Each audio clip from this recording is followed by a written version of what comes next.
Hi friends, బాగున్నారా అంతా? ఈరోజు నేను మునగాకు కర్రీ చేస్తున్నాను. మునగాకు అంటేనే ఆరోగ్య నివారణ. మునగాకు నేను ఒక 2 లావుగడ్డల ఆనియన్స్ తీసుకున్నాను.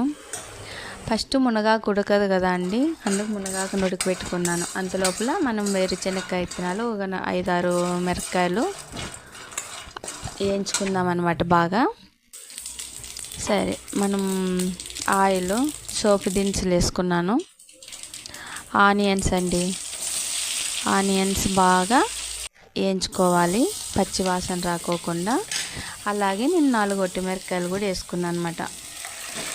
మనం దాంట్లో వేసుకుంటాం కదా పొడిలో, ఇవి దీంట్లో వేసుకున్నాను. ఇంకా కారం పొడి అవసరం లేదు, కావాలనుకుంటే కొద్దిగా ఎక్కువ వేసుకోవచ్చు. తగినంత సాల్ట్, పసుపు, మనం ఉడకబెట్టుకున్న మునగాకు కూడా వేసేసుకున్నాం కదా, అంతా కొద్దిగా మగ్గిన